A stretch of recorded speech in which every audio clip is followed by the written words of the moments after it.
y'all. So if you don't know who my guest is today, this is Oneka McClellan, who the first word that always comes to mind, I don't know if you're going to like this or not, Okay. but it's the first word that always comes to mind. What is And I it? often say it when I'm talking about you. In fact, I may have said it to Priscilla today when I said I was coming to interview you. Okay. She's just so cute. She's just so cute. Everything, it's not just your face. It's not just the way that you dress. It's not just your mannerisms. I've seen you preach. It's everything about you. Mm. It's like power wrapped in cuteness You're the and best. delight wrapped in cuteness and strength wrapped in, it's Mm. just pleasant and cute. You I'm just bounce into a room. I'm a hugger. Sometimes I scare people because I'll just hug strangers. Like I'm meeting someone. If you were to introduce me to one of your friends, I'll just hug them. But not everybody's a hugger. So it Especially can after COVID. So do exactly. you I still just know. hug I everybody? still just hug Or everybody. so you're I not in the do. permission camp? No, I don't ask permission anymore. Nope. I ask after. I ask after. Most people don't mind, but I can tell that sometimes it throws people. So why Um, do you ask after and not before? well, I don't even think about it. It's my It's just your reaction. It's my reaction. reaction. Yeah, I can't help it. I've always been that way. Yeah. You've always been a hugger, or you've always been a I don't meet a stranger, like all of that? I've always been a hugger because I truly get excited when I meet someone or see someone and something comes over me and leaps out of my spirit, this joy, and I just want to tackle them. It's so random, I know. I know. No, it's good. But I've met someone who's similar to me. Yeah, And I've so had somebody in my life who's like and that too. so now I see what I give people, meaning I met a girl who she's a smiler, she's a hugger, and she loves really big. And sometimes I'm like, oh, this is what people experience, which is funny. So how is it for you on the receiving end of that? It's funny, sometimes it's awkward. And I'm thinking, I guess I'm awkward because I'm getting to experience what Is people it must. awkward because you didn't I feel like we're having a whole psychological Yeah, session I right love now. it. Yes, yeah. But is it awkward because you didn't expect it or anticipate it or Now I see, because sometimes people are taken aback. I feel like our world is not used to often being hit with a joy bomb. You know, our world is pretty guarded. We're pretty much like, you don't know me. How are you really happy to see me? You know, our world yeah, has become true. that way. True. So I think because of that, sometimes if you are guarded, it can throw you and you can think it's not sincere. And so now that I have a friend who's similar to me, I know she's sincere. And so I'm praying that other people realize that I am sincere. But if you're not used to it, it can be a lot. Okay, so nurture or nature? Yeah. I love Joy Bomb. Mm-hmm. Are you I know it's a mixture of both, Mm-hmm. but when you think about your wiring and Yeah. you think about your nurturing, Yes. why do you think you are that joy bomb when you walk in a room? I think it was the way that I was raised. I was an only child and I was raised by a single mom, but she was very passionate, very intentional. She always created moments for me. It wasn't a scenario of like, hey, we can't do this because it's just me and you. So her lens was never, we can't. Her lens was always, let's figure it out.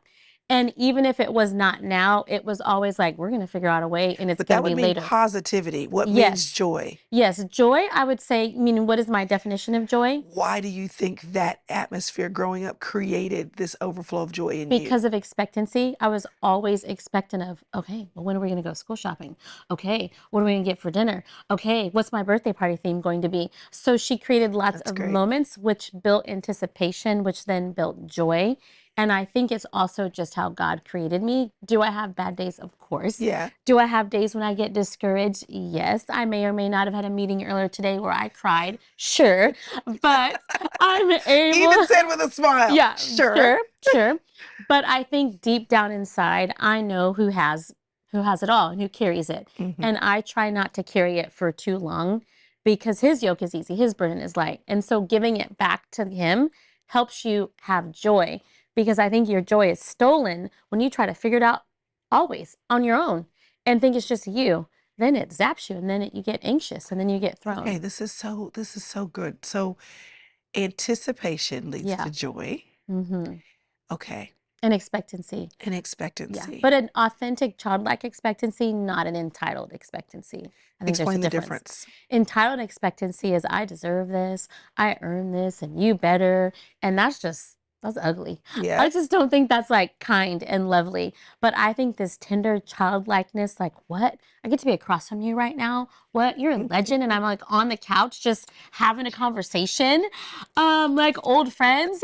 So just that childlikeness, I think breeds joy. It breeds expectation. Mhm. And then anything can happen. When you have a tenderness about you, like, God, what are you about to do right now? It just gives you a reason to wake up and it helps you see people in a different light. Instead of pulling from someone, you get to add to someone.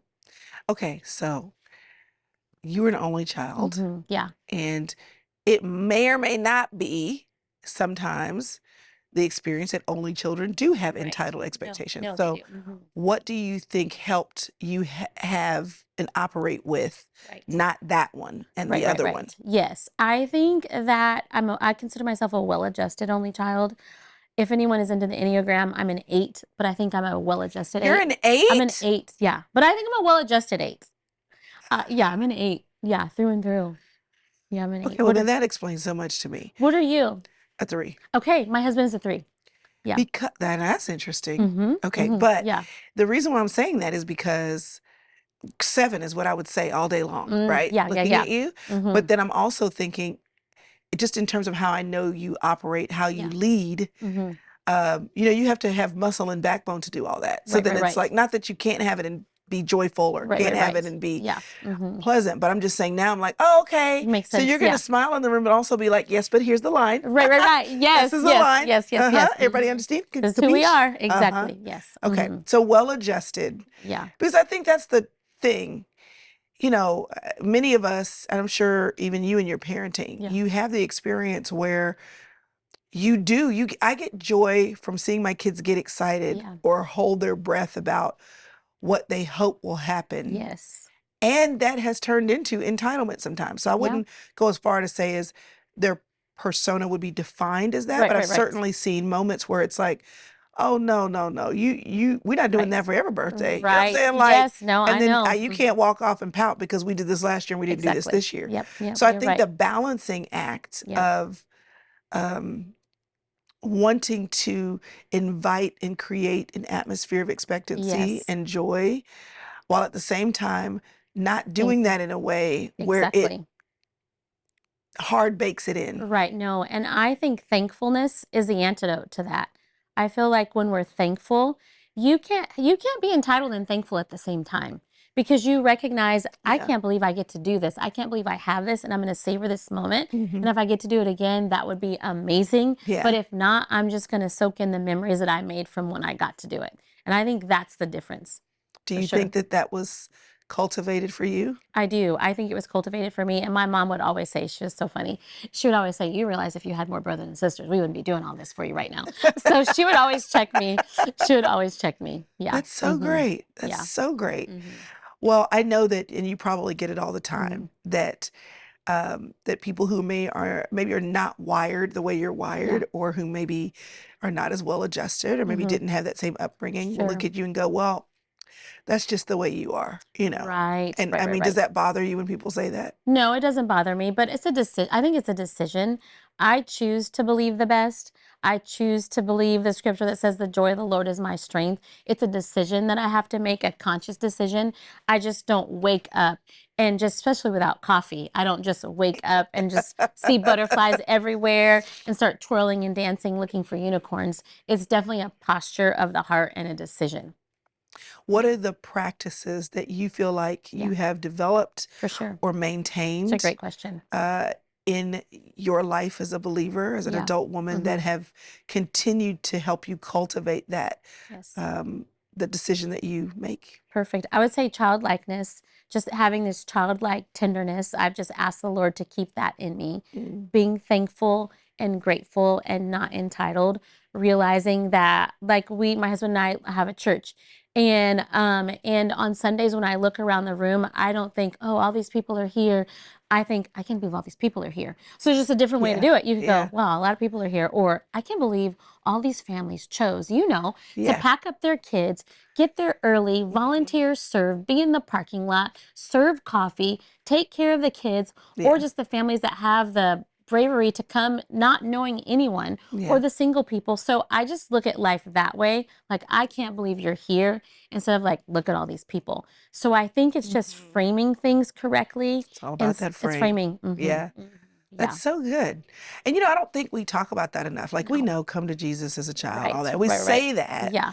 but I think hearing you describe what that Mhm. looks like, Practically. Yeah. yeah, practically, I Yeah. get to do this Mm-hmm. while people chose to be here. Right. I Yeah. get to parent these kids. I get to Exactly. be married to My this husband. Yeah. person. I get to do what I do every day. Right. um it's thankfulness, but I think a lot of times when we sit down with a blank piece of paper, as Right. so often people are challenged to do in the best way, Right. write down what you're grateful for. Okay, I'm grateful for the sun. I'm Right. grateful for I got my breath. Right. Thankful for my food, and those Yeah. are good things, Sure.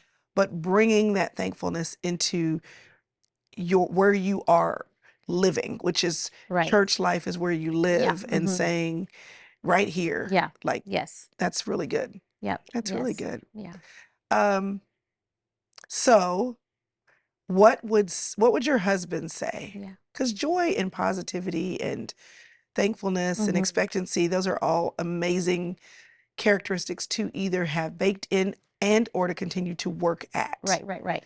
And I think I have the Mm-hmm. tendency to Yeah. look at people who are joyful, Mm-hmm. and because they present that, you go, Right. well, there's nothing really hard for you. Right. You know what I mean? Because Right. Yeah. if you had hardship in your life, Uh-huh. you wouldn't present that way. Exactly. Yeah. So it's got to Mm-hmm. be easier for you. Yep. You don't have the weight that I have. Right. You're not struggling with the stuff I'm struggling Sure. with. Mm-hmm. Your husband is easy to be married to. Right. Your finances must be Sure. okay. Yeah. And I'm assuming that at some point people have made those assumptions Right. All about the you. time. Yes. Doesn't bother you. It does not bother me. No, I'm like, let's have some coffee and I will tell you the real, and the choices that I've had to make to keep this posture despite the battles. I feel like you can be in the middle of a battle and still have moments where you experience joy and Mhm. choose joy even when you're fighting for your life. Mm. And I live filter free. So if anyone ever wants to ask, like, hey, what's behind that smile? What have you seen? What have you Mhm. seen God do? How do you have that peace? I could say, I remember when I was 18 and I didn't know the Lord, and He pursued me. I was working at a clothing store, and my coworker kept saying, come to church with me, come to church with me. And I was partying. I didn't know my value. I didn't know my worth. I didn't know my body was a temple. I didn't know that there was someone that God had for me that I should wait for with anticipation. Right. So I was just this wild, teenager going to parties, hooking up with boys, not even thinking anything Yeah. of it, until I met this girl who lived differently. And Mm. I watched her light shine. I watched her joy. I watched her consistency. I watched her not judge me. And then I remember that one Sunday when I came to her church, and that was years ago. But I still remember that feeling. And I remember that day when I said, Jesus, I want you to come into my life. And literally from that moment, I broke up with my boyfriend. I stopped partying. I got involved in church. I learned to read my Bible. And just that transformation, it Mhm. was so long ago, but I try to keep it close so that my heart does stay tender. And he did that. I mean, if he could do Yeah. that with me, then Yeah. surely he can help me raise my, son who's a sophomore in college, my 14-year-old son who's, a freshman in high Your school. babies are getting older. And then my little girl is 9. Oh my And so I gosh. draw from She that. was in the little carrier No, when I saw her. exactly. Yes. I Gosh. know. I know. Time is just going by so fast. You said you live filter free, Yeah. and many people would not expect a pastor's wife to be filter free. Right. Yeah. And you've just explained why you choose to be filter free. Right. Okay, but for the people in the back, Yeah. what is the difference between being filter free and telling Mhm. all your business? Right. So, exactly. So, I have a son. My oldest son is a sophomore in college, Okay. and he's amazing. He loves God. He's handsome. He's full of life. He's that kid that you meet and you're like, that kid is special. He's just very special. But when he was in high school, he put me through, what? Like, just put me through. Hades. Yes. So, I didn't share all of his business when he was going through it. But did I text some of his mentors in our church, guys that were 5, 7 years older than him, on a group text and say, pray for my son. He's going out tonight. I know he's at a party. I need y'all to pray. And so I let them know he's not perfect. He's going to a party. I need y'all to pray that he remembers who he is. Mm-hmm. And I would pray that prayer every single weekend. I would stay up until he got home. My husband, on the other hand, has a different type of peace. He would just go to sleep. I'm like, how can you go to sleep right now? And I would go to sleep praying, and I would send out this text, and I would also text some of his older aunties and say, his name's Parker. Parker's going out. I need you to pray. And now here I am, fast forward, he's 19, and he stepped into becoming everything that we had prayed he would become. So I'd activate that test, I would light it up. And I didn't share all of his business. Right. But now fast forward, people are like, he's so amazing. And I'm like, you don't even know what he put us through. But I didn't share all of that Right. then. Right, So right. I'm still filter free, where I'm like, pray for him, but I'm not going to tell you, all of his deep, dark secrets. So let's talk about this, because I think, and you have a new book, Born Royal, and I want to talk more about that too. But there is this, whether it is when you're in ministry or not, I just think in the Christian world, there's this balance, between being filter free. And you talk about your son and telling all his business, like dragging the Lord's name through the mud. Right. And people struggle with, well, I don't want to tell you all my junk because I don't want to glorify my mistakes, glorify my history. Right. I want to point you to the cross. So there's all of these dynamics where people are, well, I don't need to say that. I just want to point you to Jesus. You just need to know Jesus. Right. And then the other part of that is just ministry and people following you and wanting to. I'll never forget, I heard a woman who, if I said her name, you would know it. I hate when people say that. But I said it because it's true. I don't want to say who it is. But anyway, you know who she was if I told you. And she made the statement. I was out to dinner with her and Priscilla, and she was just sharing some things in their family. And she said, and some of that stuff I wish I could talk about. But she said, sometimes people just need something to look up to. Right. And I thought, okay, that's true. Right. But I'm more of a tell it like it is girl. And so yes. I've always been thoughtful about this balance. So even for you as a pastor's wife, your story, your life, wanting other couples to know they can make it, but not sharing too much. Right. How do you present royal and also present real? Ooh, that was a good question. That is really good. Ooh, Yes. save that. Yes. Well, I feel like you can have a twisted perspective of what royal is. Okay. It can be twisted, and you think that means you don't get dirty. That means you're not scrappy. That means you just stay in a palace and you're dressed in royal garments. Or it can mean, like, I know how to hold my own on the battlefield, and I know how to get down and dirty and get messy and scrappy. And that's the type of royal that I'm talking about. Okay. I'm not talking about royal, unapproachable, royal, look at me, there's all the crowds and they just want to be spectators and look at all my jewels. It's like, no, the crown that I'm pointing to you is the cross. I'm not pointing to you anything that I've earned or anything that I've done. I'm trying to point you to Jesus. But I think that you can be royal, but also still raw, real, and gritty. 100%. I think that's what makes you royal. Well, I think it's important, because I think that what you present, what you are talking about, what you represent is very needed.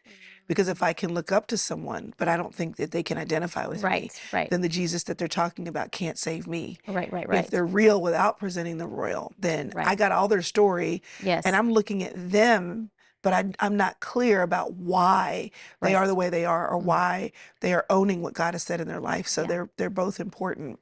They're both important. Yes, very much so. Okay, so I got questions for you. Okay, ask me anything. So, okay. You talked about peace, and we've talked about joy a lot. So on page 45, you said, I've studied peace before and prayed it over myself, but I don't know if I've ever taken time to peel back its layers. I feel like I've spent my whole 40-something years trying to arrange my life just right to make it peaceful, but peace can't be manufactured. Two parts that I wanted to ask you about. What does that mean? What does that look like? Trying to arrange your life to make it peaceful. Yes. So I feel like sometimes our nature, so I'm not saying every single woman, but sometimes our nature can be to control and to control, okay, I'm going to do all these things. So then like, I'm going to, grow food in my garden for my child. I'm Do going you to do never, that? no, Just no, checking. no, Just no, checking. no. I'm going to use these certain type of bottles and I'm going to have all this safety stuff. I feel like we try to control our life thinking if I do this, if I never leave the house, if I never let anyone else teach my child, I'm the only teacher for the rest of their life. That means they're going to like grow up and change the world. And like, that's my formula. Yeah. And that formula works for some people, but it doesn't always work for everyone. And then when you spend your whole life relying on a formula, then when you wake up and your children have real problems, like every other kid who went to a public high school that weren't homeschooled, that didn't eat food from the garden, that grew up, you know what I'm saying? Yeah. Like it blows your world because you think it was your formula that was a solution for you to raise a world changing child. So I think that's where I used to lean. I used to think that if I control my scenario, I could control the outcome. And really, the outcome belongs to the Lord. And as a parent, our kids have their own mind, will, decisions that they make. Can we pray? Yes. Can we be present? Yes. Can we give them a great example? Yes. Can we surround them with great mentors and help them to stay planted in church? Yes. But at the end of the day, they get an age, they fool you when they're like 0 to like 13 that you're kind of in 15 control. to 25 are the dumb years. Yes, for sure. Yeah. Exactly. Exactly. So I'm glad before my kids got older, I learned that I could not control life. And I think that's where I lost peace for a season because I was trying to control. And when I first became a mom, I felt very out of control because my body's doing all these crazy Yeah. things and you have no privacy. The doctors walk in, you have to like whip out everything at a moment's notice. I was not used to that. I was trying to figure out, I decided to breastfeed. I chose to do that. And I did not know what I was doing. And there was all these different football hold and all these different positions that no one told you about. Everyone just told you how amazing it was. And then I had That was after they got through all the stuff, though. They forgot all the stuff. And it is amazing, but they forgot all the stuff, so no one warned me. So then I had this like sweet little baby boy. Earl's back at work. My son's crying. I can't figure out why. Fed him, burped him, changed his diaper. He had the back time, belly time, whatever we were doing, Because it keeps changing. It keeps changing. Right. But all that to say, I felt so out of control because I couldn't control. I thought, well, I fed him. I burped him. He had his tummy or back time. I did all those things and he's still crying. And so I learned that I had to look for peace even in those moments, that I was not the decider and dictator of peace. My little neat little world, his little cute onesies were not the thing that was going to bring me peace. I had to look for peace through Jesus. Yeah. So what does that mean you did in that? I mean, yeah. I'm really assuming this was a practical. part of the mothering It was, season. yes, So for what sure. did it look like for you to hand that stuff over? For me, it looked like I looked for a ton of scriptures on peace and I wrote them all down and I had them all over the house and I kept them with me in the car. I had peace scriptures on my bedside. It was literally my prescription for my postpartum season. That's what got me through. It was holding on to God's word and his promises as if it was medicine. And some people take regular, like real prescription medicine. For me in that season, my medicine were those scriptures. It's what kept me knitted together. I would have become unknitted if it was not for that peace that overcame me. Well, I know in this chapter, which is Birthright of Peace, I know you're sharing scriptures here in this chapter. Yes. Have you ever put together a list of those scriptures? I need to. I need to do that. You should put together a list of those scriptures. That's a great idea. I need to do that. Yeah, that's what. Yeah, I need Peace to do that. cannot be manufactured. You can't make it happen. You have to choose to take God's word as your medicine. Okay, so give me also. One is I love, first of all the little, how you read a book and as a writer, I don't know if you were given this counsel, but they'll say, you want to start with story, you want to draw people in, you want to make sure. Well, all of your chapters don't start that way. Right, and right. when you do tell a story, it's like a quick hit. It's like a quick fix. Yeah. So that I'm not so embroiled in the story that I'm not very clear about what you're trying to say. So I like how you use that. It's kind of a conversation book. Yeah. It's more of like we're having coffee together. That's my lean. That. And so, I felt that totally. Yeah. Totally felt that. Okay. So you talk about your husband. Yes. So while you were going to parties. He was living for the Lord. He was 7 years old, giving his life to the Lord. Yeah, he's in India. Showed up to church. In India, hearing from God. Yeah. Just a saint.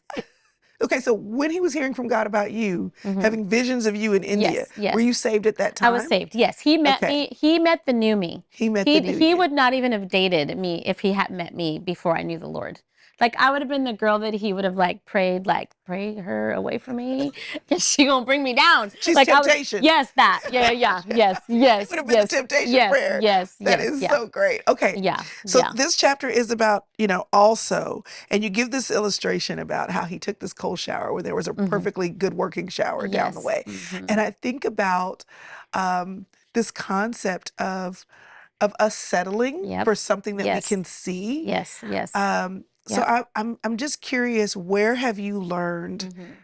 because you are wired for expectation, Yeah. but based on this chapter being here, it Hmm. also seems to me that you've learned to even increase your level of expectation when it comes to Right. what does God have for me. Yeah. Hmm. And I'd love to know more about where you needed to learn that also Right. principle in your life. That's a great question. I would say when we first moved here, so we lived in Dallas for about 13 years, and we used to live in Austin. We lived in Austin for 12 years, and we were on staff at an amazing church there. And then my husband had a dream that he was supposed to start a church, his own church. And so we met with our pastor, got their blessing, and then 2 years later we moved here. But we didn't know anyone. There wasn't anyone praying. There's already so many amazing churches in Dallas. So why would God call us to Dallas? And so we moved to the East Dallas area. And I remember thinking, because I was on staff at a church for 12 years, that I understood what it meant to lead a church, It's cast different vision. things. It's different Yes, things. Yeah. exactly. And so I thought, since I had like, I was on the journey, I wasn't leading it, but I was on the journey. I Yeah. thought I saw enough and experienced enough that I knew what I was doing. And so then we move here, and all this spiritual warfare just like happens to our family, like Mhm. crazy things, like all these health issues. I got super sick. My oldest son got super sick. The church was like growing, and God was sending amazing families, but our family personally was suffering. We kept having to move because we sold our house in Austin. Then we moved here. We're like, we're gonna give all of our money away to the church. My husband was like, we don't need anything. Now he counsels church Don't do planters. that. He's Don't like, do don't do that. that. He's like, I had my family suffer more than they needed to suffer Mm. on my own account. But now he's we Yeah. live and we learn. Now he's wisdom. Yes, now he has wisdom. Mhm. But all that to say, there was a lot of suffering for our family those early years, where we felt like, wait, God, did we really hear from you? Why is the church flourishing, but we personally are not flourishing? We're sick all the time. Our medical bills are through the roof. This is not what I saw. Mhm. And when I was a part of a church that had thousands of people, and then here we are, our first Bible study, 15 people, and I'm watching my husband like pour his guts out to a room of 15 people. It might as well have been 1,000 to him. He's like, 15 people are here. But we left this full, fruitful life Yeah. to completely start all over again. And I remember there were times when I was sick in bed.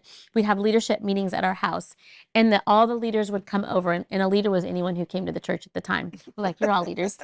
And I would be in bed all day, couldn't eat because I was that sick.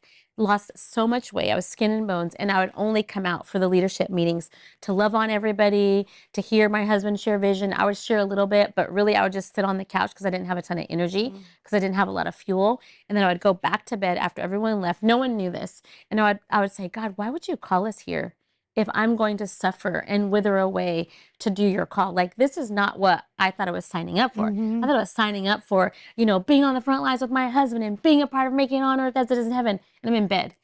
And I had to learn in that season to say, God, I have to learn and pull from here and trust that Christ within me, the hope of glory. And there were some nights when I thought, when I got to a really dark place, and I said to Earl, I don't know if I'm going to make it. Like, I was that sick, or I didn't even know if I was going to keep living, because we couldn't figure out what was wrong with me at the time.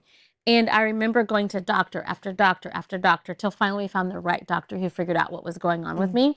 But it was in that season that I learned to cry out to God. It was in those weak, dark moments where I realized that I was settling, thinking it was always going to be that way, and realizing that the flourishing that was happening in our church, that God also wanted that for my family. And so that's when I saw firsthand give me also happened to me personally, because he did pull us out of that pit, and he did bring stability, strength, and healing to our family. But it was a journey.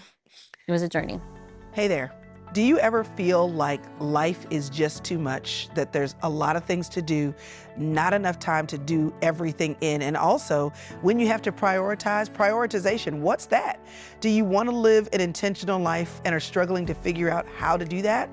Well, here's the deal. I want to help you. I'm a coach who has put together a planner to help you have the best of planning an intentional life, coupled with someone to help you do just that. My name is Chrystal Hurst, and this is the Full Circle Planner. I meet you at the beginning and the end of each year, at the beginning and end of each quarter, at the beginning and the end of each month, to make sure that you are paying attention to your life, focusing on what matters, and putting the important things in the right order. Because sometimes, y'all, it's not just about a to-do list, it's about doing things well. And I can tell you, you will not be able to do things well if you don't look at your life. And sometimes we all need a little help to do that. So I put the best of me as your coach in the best of a tool, a beautiful tool at that, to plan your life. I want you to get this planner. Let me help you plan your life so that you can live the life you love. Get your Full Circle Planner today. So what would you tell someone who is in the middle of the journey thinking, because we all think that, like in your case, you're looking at the church and saying, if the church is flourishing, why is my body not flourishing? If the church is flourishing, why is our family not flourishing? Well, we do that all the time. If you're doing something for her, why is this happening for me? Right. You know, if I'm following her on Instagram and her life is just even always, if, whether she's presenting the truth or not, but, you know, if I'm seeing that, why is it that, you know, I was talking to somebody yesterday and she is an event planner and she's on her own and did a great job at an event I was at yesterday. I asked her how long she'd been doing it and she said a couple of years. She said, well, 15, but a couple of years full time. And then she said, but those 13 years of hustle, I thought that was hard to have a full-time job and have a hustle. But doing this alone is way harder. Owning it is way, way harder. That's how I feel about pastoring. But her thought too was, if I can do it fully, like I've seen other people do it fully, and I have more time to do it, and I don't have this struggle of my PTO and the evening hours when I can be with clients, it'll be better. And she took the leap, and then she was like, oh my gosh, this is the hardest thing I've ever done. So she's casting her vision now still at other event planners. Oh, they have a team. Oh, they have, you know, they have a backlog of people asking for events. And so as you were talking, I was thinking about her. This idea that I've done what I think I'm supposed to do. And it's not turned out how I thought. And it feels like the desert. Exactly. And I think that's where we grow. And I feel like that's what also makes you scrappy. That's what also makes you trust in God. That's what also gives you compassion. I feel like before I went through that season, I was the person that they told you they were going through a storm, and I'd pray for you. I would text you Get scriptures. Up, be healed. Literally that. But now after I go through that season and someone's like, I can't get off the couch, I'm like, well, then I'm going to come sit by you. You know, because you know that's what's needed. Exactly. So I feel like it actually helps you get to be a light to other people once you get through that particular season. And obviously there's something else waiting for us. You know, there's always another thing that we're stewarding, carrying, having to believe God for. We never get, I used to think when I was in my 20s and 30s, like, oh, I'm just going to get through this thing and then everything will be good. But then there's always something else. There's always something else. Because life be life. It lives. Yeah. And I think people see people that they follow online, you know, on Instagram, they think that they know that their life, but we really don't know their lives. We really don't know the struggles and the battles and the disappointment. They just can't put all that out there. And I think when we deal with battles and disappointment, we then compare it, like you said earlier, to someone who seems like they don't have battles and disappointment. But they do. I know many of them, you know many of them, they have the same battles and disappointments that we do. Yeah, I was talking to Travis Green. He's so fun. Oh gosh, so fun. So hilarious. Yes. He was just, I don't even know what we were talking about, but he took this side conversation about people doing better than what you think they are. And he said, I know everybody always thinks all these artists are out here just killing it. He said, if you see them, if they're on the road, they're broke. He said, I can tell you exactly what's happening. Wow. Anytime I'm out here on the road, it's because I need an influx of cash. That is so funny. You're seeing people and on you're the like, stage. they're blowing up. They're blowing up. They got their wardrobe. You know, I'm seeing the advertisement. Look at where they are. And that may not be everybody's story, but the reality is if we look and we assume, then we can be in trouble. And I love how earlier you said, because even here I hear the same question, how can I have expectancy and hope for the also and not be disappointed? And the answer is gratitude, that you're constantly practicing gratitude. Yes, no matter the season. It's hard, but it's so worth it. So worth it. So you've written this whole book on being royal, operating royalty, a royal mindset, royal expectancy, and understanding of whose daughter you are and why you can walk in that route. and you're sharing all the lessons learned, what Mhm. is either the current or most recent thing Yeah. where God has had to remind you of your royal status? Yes. Oh, that's a great question. I would say being a mother is probably outside of Ongoingly, though. ongoing, always stretching, ever stretching. You get to this one season, you're like, my kids get it.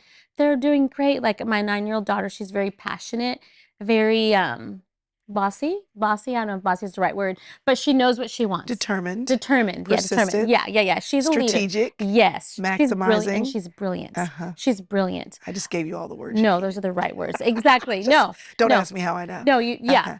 And so she gives us a run for our money Uh-huh. because she is just knows what she wants, how she You wants ever it, feel how like she's smarter than you a little bit? yes, all the Uh-huh. time, all the time. Her emotional intelligence is It's through through the the roof. roof. Exactly. So sometimes when we do all the things, like we do all the bedtimes, we do the memories, we do the jammies with all of our jammies with all of our names on them. Like we are present parents, but sometimes she still acts a fool Yeah. and has these crazy meltdowns and temper tantrums out of the blue that make no sense at all.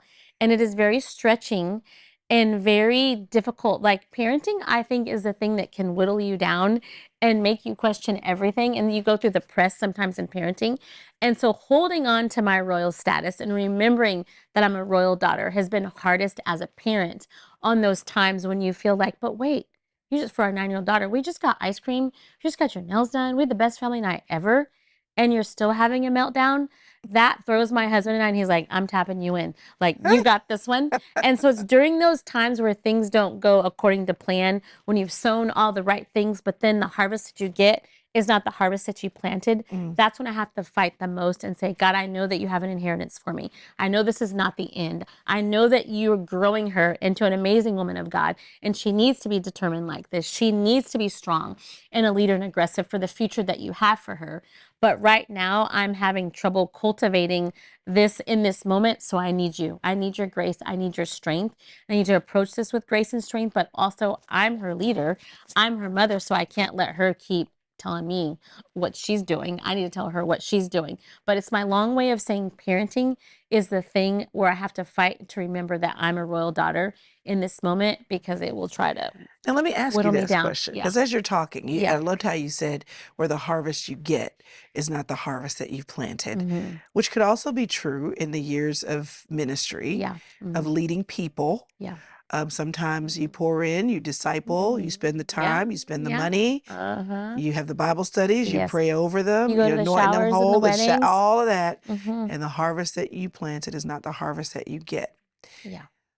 Has that, well, it shouldn't hit you as hard as parenting your children, but how It's have you up dealt there. with Yeah, that? it's up there. If parenting on a scale of 1 to 10 on some of the most difficult times was a 10, I would say pastoring is right up there, like 9.5. You know, it's up there. It's close. It's close to the hardships that you face with that very thing. Well, the When difference is with the kids, though, yeah, they're yeah, not going anywhere. exactly. And Yeah. I read, I wish I would have saved it, but I was flipping through Twitter when it used to be Mhm. Twitter. I can't Mhm. even say It's X. It X sounds now or something. weird. I I know it know. does sound weird. But a pastor was saying, I Mhm. wish we talked more about the grief of Right. pastoring from the Exactly. Or people the church hurt. You know, everyone's always talking about church hurt. of the people in the pews, but what about the Well, church yeah. hurt for the people who are leaving? Yeah. Yeah, But he yeah, said but with you. people come and leave and Mhm. come and leave. He said, I'm Yeah. constantly in a state of grief. Yeah. It's And well most of the said. time when people are leaving, they're leaving Yeah. because their needs weren't met. They're upset about something Sure. someone did or said. Right.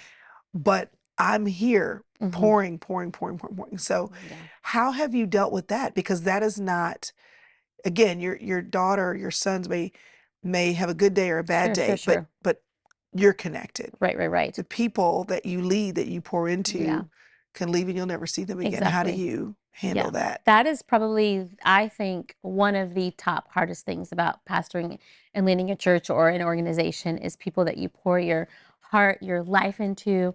There are people that are like, we're going to be in this together. We're doing this forever. We're growing old together. And then they just ghost you. That is probably one of the toughest parts of ministering and leading. And I'll tell you of a scenario when it was done right. And it could have been someone leaving, but they ended up staying because they did it right. We had a conversation. We had these 3 or 4 couples that were really influential in our church. And during the pandemic, you know, everyone during the pandemic was losing their minds, not their best Yeah. self.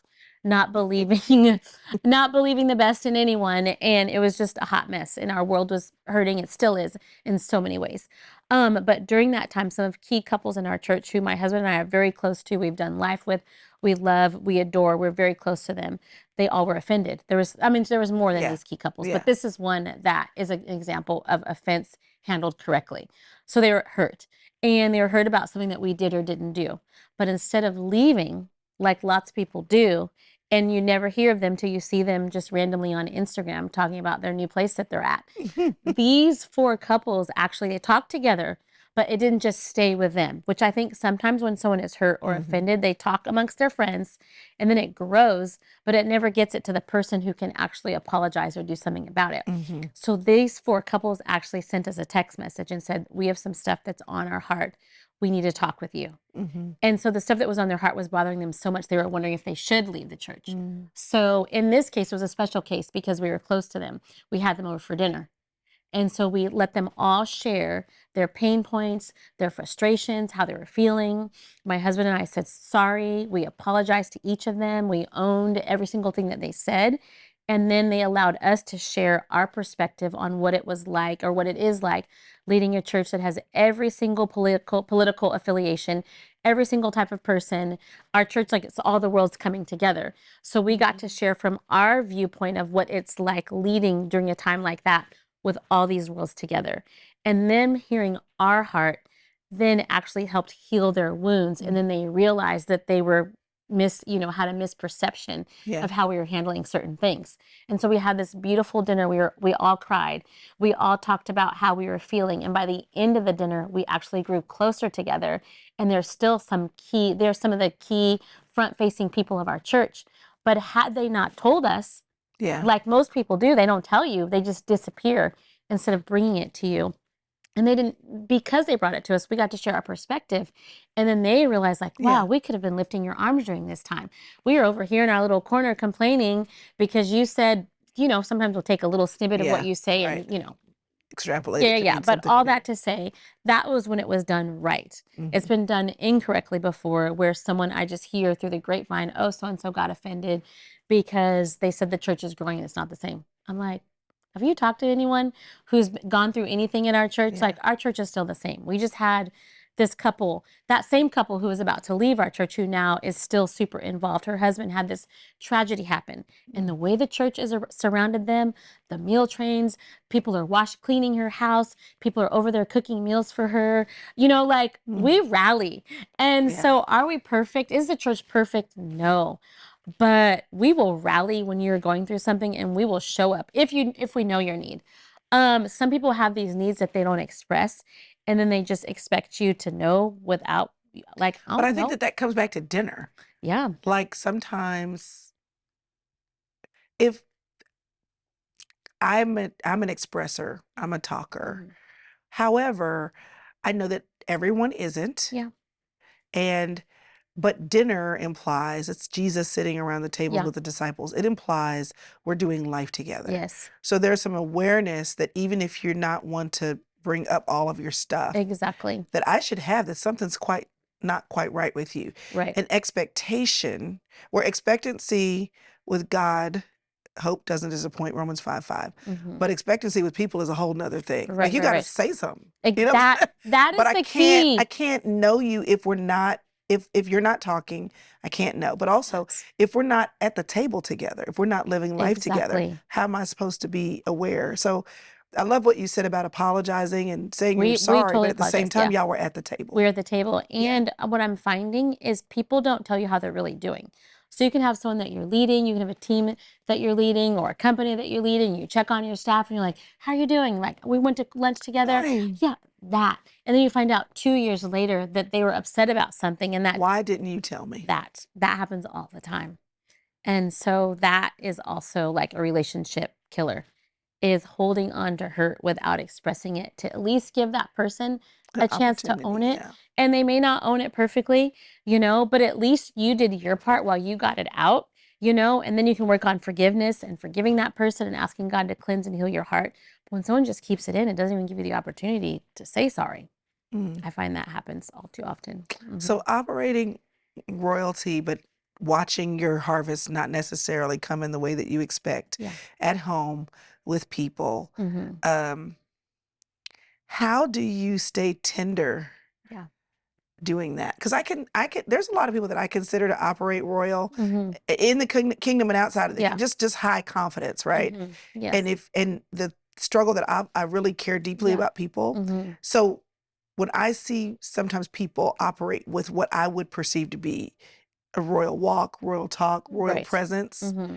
it also means a little bit of I'm not mean, but Mm-hmm. I will only be so bothered with you. Like there's Right. only so much for you I can do. Right. Right. After that, it's not it's not my responsibility. Mm-hmm.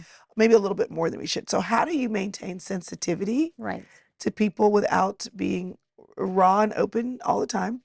How do you have royal presence Mm-hmm. and real presence Yeah. while also um, knowing that people will have offense and you can't fix that for Yes, everyone, exactly. you You know? can't. We cannot.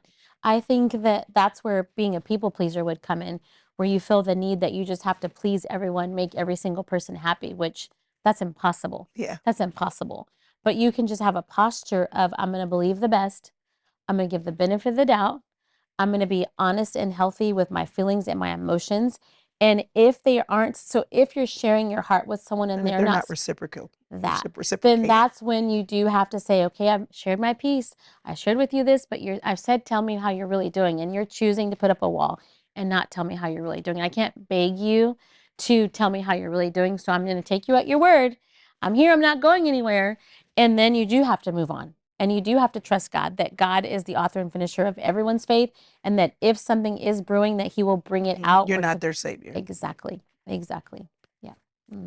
Come on, royal real, you're not the savior. Okay, Mm. equipped to fight. You said sometimes you don't choose the fight chooses you. Yeah. Yeah. That's real. You went and walked up to that girl and she hit you back. She sure did. She sure did. I thought I was being strong, Yes. and she about knocked me out. What is a Mm. fight that chose you?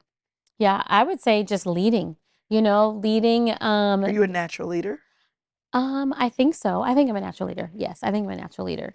But I think God chose me. I was going to be a broadcast journalist. I was going to school to be a news anchor, a news reporter, or an entertainment reporter. I thought I was going to be the person on the red carpet saying, "Where'd you get those shoes? Talk to me about that dress." That's what I thought his plan was for me. I didn't know that he had a different plan for me. And then he grabbed a hold of my heart. I was at a women's conference and the sermon wasn't even about this, but I felt like God said, "You're supposed to come alongside your husband in full-time ministry." So I came home from that women's conference and I said, "Babe, I feel like I'm supposed to quit the news and I'm supposed to come alongside you in ministry." And then he started crying and he said, "I've always wanted to do this together, but I never would have asked you to lay down your career. But the fact that you're saying this, like now I can cry and show you that I would be thrilled to do this together." So I feel like the Lord chose me. I didn't choose this. And then the warfare and the battles that come with a yes and a sacrificial yes, it's wild out there. And when you decide to take land and you decide to be a part of helping people experience heaven on earth by introducing them to Jesus, there's a real war, there's a real battle. There's a real enemy who does not like it. So he tries to turn up the heat and bring all these distractions to stop you from being able to be a blessing to other people. So it definitely feels like, I have my little crown on, but I'm jumping over grenades here, hiding under a bunker there, wiping off a wound here. But so I didn't sign up for this. There would be so many other easier things I could do with my life that would be way more chill, way more peaceful, way more predictable. Way more But posh. yes, I yes. mean, red carpet sounds a little bit Oh, I posh know. to It'd be me. so fun. Yeah, Uh-huh. so fun. But at the end of the day, I would much rather live this adventure because it's what he chose for me than choosing my own adventure, because then I would feel like I would have that sinking feeling of I'm supposed to be doing what he wants me to do, and here I am doing my own thing. And so I would say did not choose this, but it is what he chose. And so I'm walking in it, even on the good days and the hard days, and the days that I cry, the days that I pinch myself and think, I can't believe I get to do this. On the days when I think, why am I doing this? At the end of the day, it was all his idea. And it's not anything I'm trying to maintain. I'm not trying to hold on or like self protect. This is all his, anyways. And in the moment, he can change his mind, and do something completely different. But for now, I'm going to steward what he's placed in my hands. That includes my kids, my church, my marriage, and trust Him to breathe life on it and give me the strength that I need for each moment that I'm about to step into. If I choosing you for you being a leader, what are either present or past Yeah. Hmm. one of the hardest capacity stretchers that you've had as a leader? Yeah, I would say growth for sure. When things grow, that is very stretching. Right now, it's amazing. Our church is growing, and it is just, and we prayed for that, of course. But then like having a staff, you know this, and having teams I don't and know what making you're talking sure, about. exactly, making sure people are in the right roles, and then Yeah. making sure that that role, that person didn't stop growing, but that role grew, but then that person couldn't grow to that role. And then having to move that person and have those talks of like, hey, I need you to take on more in this season. I need you to grow with this role, or I'm going to have to like give this role to someone else. Those kinds of conversations are very stretching. Deciding like, okay, I have 10 needs, but I have budget for 5. What are Mhm. going to be the 5 things that I choose to do Mhm. with this budget? That's definitely a press for Is sure. it a press because those conversations are hard? Is it a press because like what makes it? Because sometimes the people part is the press, Yes. sometimes the money part is the press, Yes. the making of the decisions. I mean, it Yes. all is there, but Yes. what is the most I would say for me, it's all of them are happening at the exact same time. okay? So it's all happening at the exact same time. Okay. But it's all stuff we prayed for, you know? And so we can't really Can't complain because complain. it's what we asked for. It's Yeah. what we asked for. But It's we, like when your kid gets a driver's license and you're yeah. like, "Hey, stop Yes. by the store on your way Right, right, home and right. get some milk, eggs, or bread." And they're like, Yep. "What?" You're like, "You asked to drive. Exactly. This is what This comes is with that what comes with it." responsibility. Yeah. But we have decided, and we have done this from the very beginning. We have older couples who have been in ministry and led churches longer than we could before we were born, that we sit under and we say, okay, when you're at this stage, what did you do about hiring? When you're at this stage, what did you do when you bought another building? When you're at this stage, how did you handle a growing You keep family? coaches around. Always. Like, why should we Major learn this the key. hard way when you can just tell us? What does Exactly. that look like? You have them on speed dial, you Yes. meet with them twice a year. What does Yes. that intentionality Yes. look So like? some of them, our coaches are on our board, but Okay. then I also have them on speed dial where I can just text them I text them all the time. I'm like stepping into a meeting, please pray. Need wisdom about this, please pray. Yeah. I don't ever want to act like I got to Everybody figure it out. probably thinks, "Oh, yeah, they have," again, it goes back to they have something we don't have. When in Hmm. reality, it's accessing. Right. And did all of those people Hmm. that are in that coaching wisdom Yeah. board role Hmm. come to you and say, "Hi, I'm here," or did some of them you have to go get? I found them in the field, just like, So you pursued I was what in the field. yeah. I was at a conference and this older couple came up to Earl and I and said, "What are your names? Tell me about what you do." And we just started talking. And then in that moment, they just adopted us. But I was at a conference to grow and to learn, brought my journal and was like, God, I'm here. So you know what I'm saying? Like we got on a plane, Right. we went to this conference because we wanted to grow and learn. And just by us doing that, then God sent someone who pursued us. Mhm. That's one example. Another one, I just think when you're in the field, God does like Mhm. flank you and surround you. Every person that's a coach and mentor in my life, I was on my assignment and Mhm. then the Lord brought them. Yeah. I didn't have to like DM them or email them or like stalk them. I just was building the kingdom, being obedient to what He's called me to do. And I stumbled into every single one of them. I stumbled into them, Mm. literally But stumbled. you weren't standing still when you did. I was Because you moving, don't I was stumble building. unless you're You're moving. moving, exactly. I was on a plane in a different state. Yeah. Listen, that's so great. Okay. In this leadership chapter, you said leadership is lonely at Yeah. times. Hmm. So how do you deal with the loneliness that comes with leadership? Oh. That's real.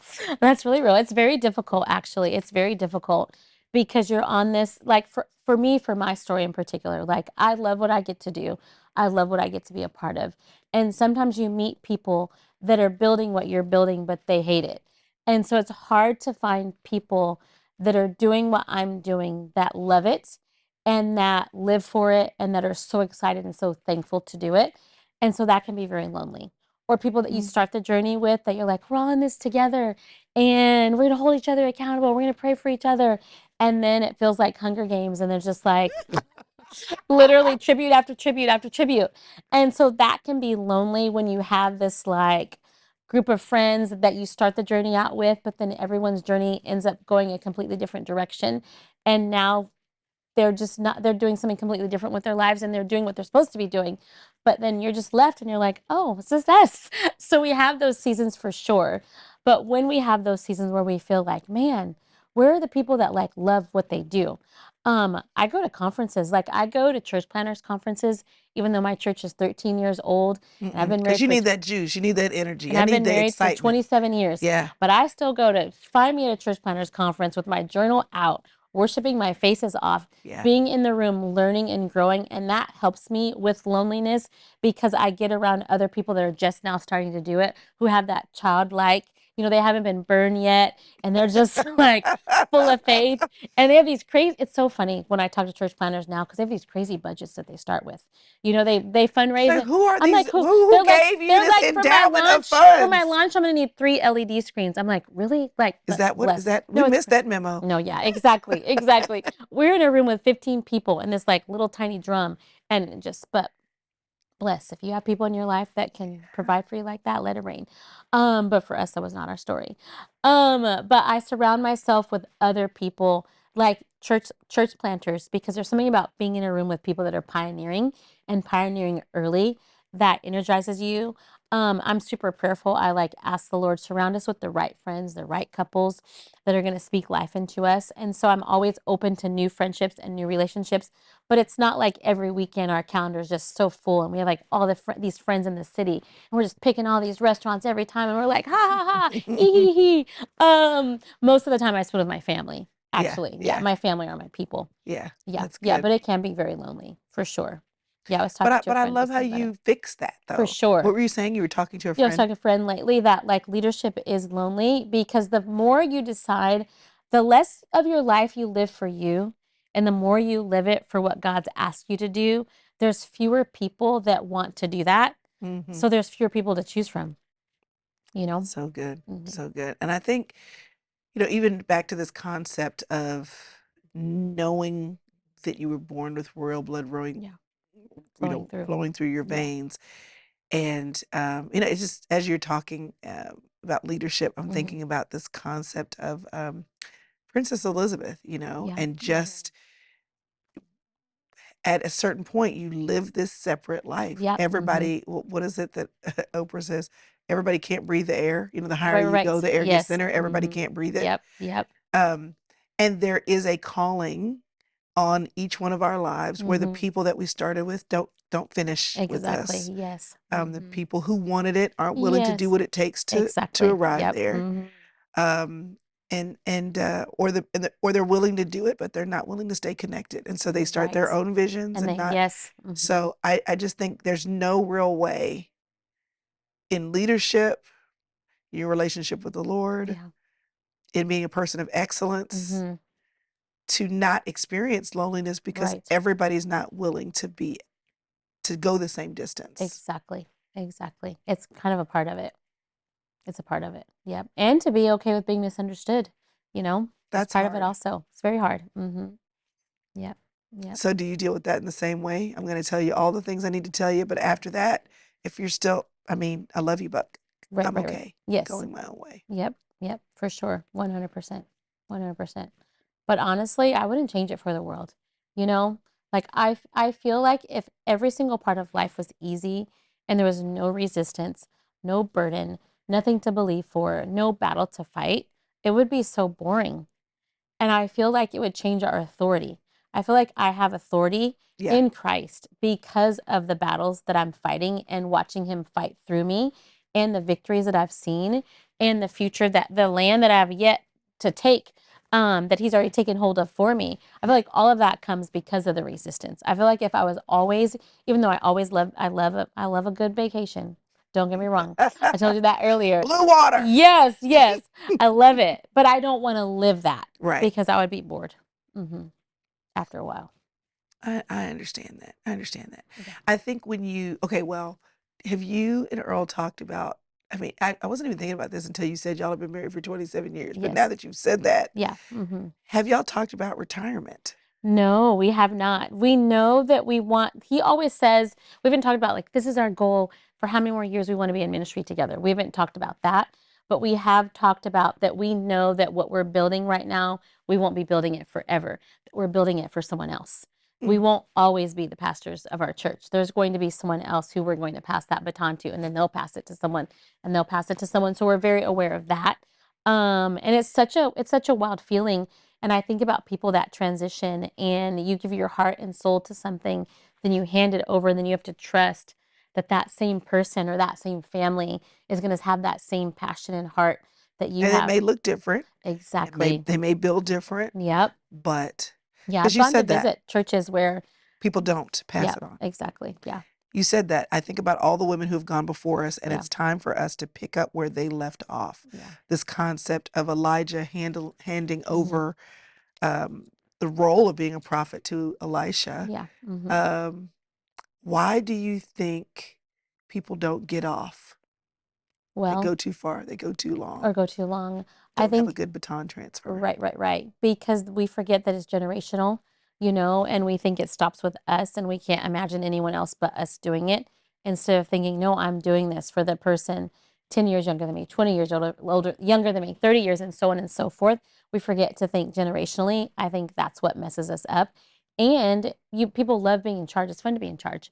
And so I've It's watched lonely to be the leader, but it's it's also also fun to be fun. the leader. Exactly, Right? exactly, exactly. But I've watched, it is awkward at first. Like, I've gone to speak at churches or visit churches where the new person is in charge, but the old person that used to be in charge is still there. Mhm. And that person feels like, wait, am I still needed? Even though they are needed.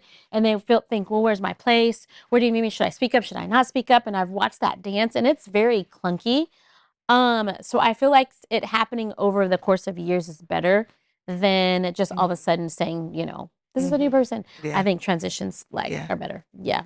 Well thought out. So what does it look like for you to, this is a big question, Mm-hmm. but hopefully you'll hear the beats that I have in Sure. here. You're a news broadcaster, you'll hear the I'll beats. track with you. So we're talking about leadership. Mm-hmm. So the idea of transitioning in the future Yes, someday is for a thing. sure. But even now, I'm Mm-hmm. assuming Yeah. that you are consistently Pouring and into people. intentionally pouring into So people many. Mm-hmm. to not only disciple them, to hand certain pieces All off the time. so Yeah. that you can delegate, but also to raise them up. Like Exactly. That's come my serve favorite with thing. me. It is my favorite thing too. However, Mm-hmm. what does it look like for you to, what does the funnel look like, to use a marketing term? Mm-hmm. Like, how do you Yes. find the girls Right. that you're Right. going to bring in close?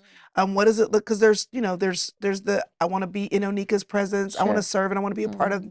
maybe the women's Sure. conference. I want Sure. to. So how do you identify them? And I Yeah. know that the Lord is a part of that, Right. but how does that work for Yes. women to be discipled specifically by you? Right. And then how does that work for you to build that culture at the Mm-hmm. church of It's a discipleship? great So, question. because you can only do so many. Exactly. And so, how does Exactly. that work Yes. outside of you? Yes. I would say the girls that I work the closest with, they all have a lot in common. What they have in common is they're hungry, they love Jesus, they hustle, they have really high capacity, they're very teachable. It's hard to offend them. And so that's where I invest my time the most. And those are the ones that I hand lots off to because I trust them, because I know they're going to carry it either like I carry it or better. And so that's who I hand things off to, and that's who I pour into. And then those girls pour into other girls in the church. And then it's like this ripple effect. But also outside of those girls, if I meet someone, I let the Holy Spirit Yeah, lead me and guide me. they'll tell you. So I'll be in the lobby just meeting someone. I'm like, take my phone number. And so Isn't that weird how you can meet 37 people, yep, but it's the one that you'll yep, say, here's, and you don't yes. go around giving your phone number And out, I but don't, you I just can't, know yes, it's this one person. You're supposed to have exactly. my number. Exactly. And so So, I do that as well because I'll get that prompting like, give her your number, give her your number. And then I go to coffee with them, hear their story, find out what yeah, season that they're in, help them get on the journey, and tell them they can text me anytime because I feel this like draw that I'm supposed to cultivate and develop what's on the inside. Obviously, you get it. I can't do that with yeah, everyone yeah. because of my priorities as a wife and a mom and all the things. But it's both again. So I lead, love, serve, pour into the girls of our church. Hmm. And then I also pour into the girls on staff that allow me to that kick butt. Okay, so come on, Yeah. kick Mm-hmm. butt girls. Okay, Mm-hmm. so there's a girl you'll see in the lobby, Yes. something connects, Yeah. here's your phone number. And Yeah. then these other girls that Yeah. are you saying that the majority of the women that you're pouring into you're serving with them, like their Yes, we're staff building together. roles? We're either Okay. serving together on staff or they're high capacity on the serve team, like they're volunteers that are high capacity. Okay. And what does it Yes. look like to find a high capacity person? Well, you just kind of know. Sometimes you just know. You meet them and you're like, you're a boss, you know? And then you go to coffee and lunch and they're like, I've been looking for more. Like, yes, I'm a commercial real estate developer and I'm like, da da da da, but I just want more. And you're like, okay, I got more I for you. got You want to more for run and you. build something together? Okay. So people that are hungry for more, for sure. And then my favorite are people who don't realize how amazing they are and getting to be a That's part. my favorite. That is one of my favorites. Getting to be a part of like reminding them and showing them how amazing that they are and then watching them step into it. The people that you pour That into, is the watching most them lead, it amazing is thing ever. so rewarding. Yeah. Like next to parenting, to It's the me, second it is the most, second that most is rewarding correct. thing. I'm like, go, go, go. I Yeah. love that. Yeah, it's one of my all-time highs. Okay, I have a question for you. It's my Okay. last question. Okay. So, born royal, but everybody doesn't understand that they are. No. Yeah. Everybody doesn't, what you just talked about as far as calling greatness Right. up out of people. Yeah. Do you ever, and again, I know that the Holy Spirit is the layer on this, but do you ever feel that hungry, humble, hustle, high capacity? That's the fourth H. I'm gonna start using that. That you're skipping people who need the opportunity? Like, do you ever feel like, oh, I'm going with the ones that present Right. all the H's, but then there's Right. some that just they need the pouring in to get something out. Right. Do you ever feel frankly bad for what you're looking for? And then the Right. second part of that would be, have you ever found yourself in a savior situation because you overestimated what someone needed in order to have that called up? I would say for sure, sometimes I've wanted it for people more than they've wanted it for themselves. Yeah, And that is the worst. it's the worst. And a mentor of mine said, like, you have to stop doing that, Oneka. Like they don't want it like you want it for them. And that's okay. And that was a hard lesson to learn because when you see something in someone and you're like, don't you see? Don't you see? All you Yes. have to do is, Yes, but you want it for them more than they do. That was a tough lesson to learn, but now I'm quicker to kind of pull back and not like force feed, like give them an IV of like leadership if they're not wanting it. Like if they're rejecting it, I'm not like forcing it in. yeah. So that's a lesson I've learned. And then I know that I can't be with everyone at all times. I think that's how people crack is feeling the need to meet with every single person, pour into every single person because it's an endless, I can't. And I actually don't have the desire to because I like me and I want to keep liking me. And I feel like I wouldn't like me if I overextended myself and tried to pour into every single Yeah. person. But we do have some girls on our team who have really high capacity and who are amazing that I don't get to spend as much time with. And so that bums me out. Sometimes I'll see them and I'm like, I wish I could spend more Yeah. time with them. And so one in particular, we went on an appointment together just so I could be in the car with her, just so that I Yeah. could lock eyes with her Yeah. and tell her, like, you're crushing it. You're doing such a great job.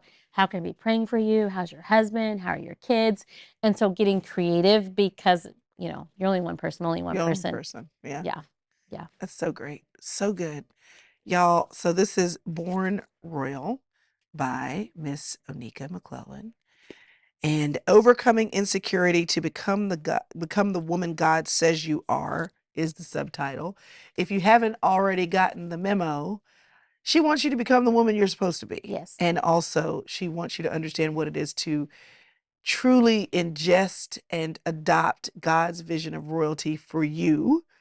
And I hope that you've gotten the memo that it's not always easy. Right. And that you may be lonely and it may be difficult, but you can live with expectancy, right. hope, gratitude, and approach all the things with joy. So if you don't feel like you're royal, we're not talking about your feelings today. We're talking about who you are and what you can know and accomplish because of what God has put in you. And if you needed to know that God can chase you down and give you what you need in order to take you where he plans for you to go, as you said, it is God who finishes the work that he started in you. So just cooperate with God.